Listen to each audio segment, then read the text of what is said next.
बच्चों नमस्कार। तो अब अपनी संस्कृत की कक्षा का अगला चैप्टर है अव्यय।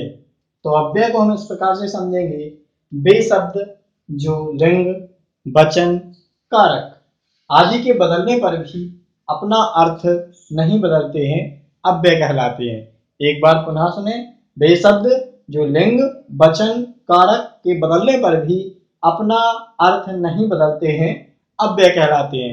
आप इस परिभाषा को अपनी उत्तर पुस्तिका में लिख लें। उसके बाद देखिए अव्यय कितने प्रकार के होते हैं। देखिए तो अव्ययों के रूप देखो बच्चों, अपने सामने प्रमुख अव्यय मैंने लिखे हुए हैं। जो अपने पाठ्यक्रम के प्रमुख अव्यय हैं वो मैंने सभी लगभग यहाँ पर लिख लिए हैं।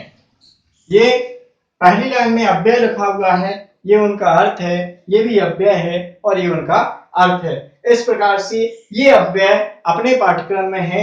इन अव्ययों को आपको सीखना है, याद करना है और फिर आगे जाके इनका अपन को काम है। तो देखिए एक बार सुन लीजिए, यदा, कदा, तदा और सर्वदा, जब, कब, तब और हमेशा, ये इनका अर्थ है।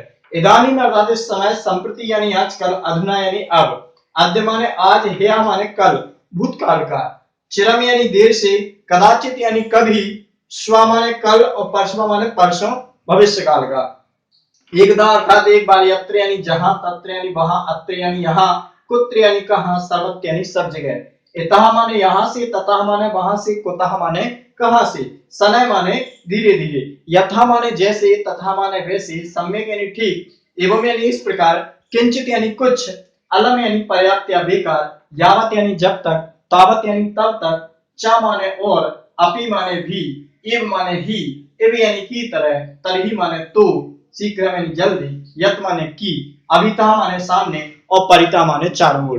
तो इस प्रकार से हमारे प्रमुख अव्यय हैं। इन अव्ययों को आप अपनी पाठ्य पुस्तक में लिखिए और फिर देखिए आगे किस तरह से अपने अव्ययों के प्रश्न होते हैं। तो देखिए अव्ययों के प्रश्न, तो देखिए ये है अपने अव्यय संबंधी प्रश्न की अव्यय अपने पाठ्यक्रम में किस प्रकार से पूछा जाता है। तो देखिए सबसे पहले आपके सामने प्रश्न लिखा हुआ है, विद्वान सर्वत्र पूज्यते इति वाक्ये, इस वाक्य में अव्यय अस्ति, अव्यय है।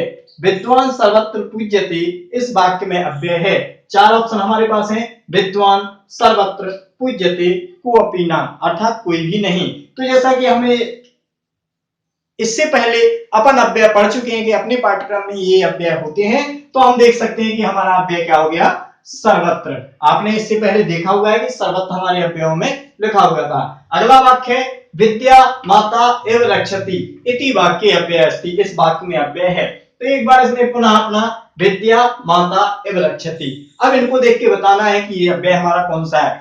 अव्यय आपने अपने मन में अनुमान कर लिया होगा कि अव्यय हमारा क्या है। तो अव्यय इस प्रकार से हमारा क्या है, एव। अगला प्रश्न इस प्रकार से होता है, अधोलिखितेषु अव्यय अस्ति, नीचे लिखे हुओं में अव्यय है। यानी नीचे जो चार ऑप्शन लिखे हुए हैं उनमें से कोई एक अव्यय अपन को बताना है कि कौन सा अव्यय है।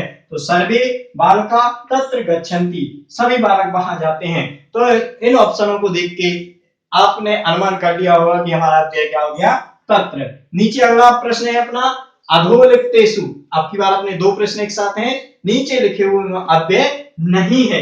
यहाँ पे अपन को ये बात जरूर ध्यान रखनी है कि क्या लिखा हुआ है, नास्ति, अर्थात हमारा अव्यय नहीं है। तो हमें इनमें से ये बताना है कि हमारा अव्यय कौन सा नहीं है। तो पहले के ऑप्शन है अत्र, तत्र, कुत्र और पुत्र। तो जैसा कि अपन ने पढ़ा है, अत्र हमारा अव्यय है, तत्र हमारा अव्यय है और पुत्र हमारा अव्यय है, जबकि पुत्र हमारा अव्यय नहीं है। तो इस प्रकार से हमारा ऑप्शन क्या हो जाए, सही ऑप्शन पुत्र। और पांचवा प्रश्न है, इसमें है इतः, ततः, सुतः और कुतः। तो अपना इतः भी अव्यय है, ततः भी अव्यय है और कुतः भी अव्यय है, जबकि जो सुतः शब्द है वो हमारा अव्यय नहीं है। तो इस प्रकार बहुत ही छोटा सा और बहुत ही सरल अपना बिंदु है अव्यय।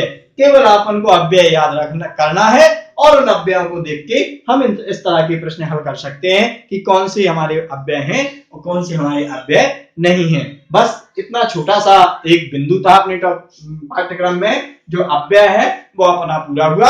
अब हम आगे अगला बिंदु पढ़ेंगे। धन्यवाद। आज की कक्षा यहीं पे समाप्त हुई।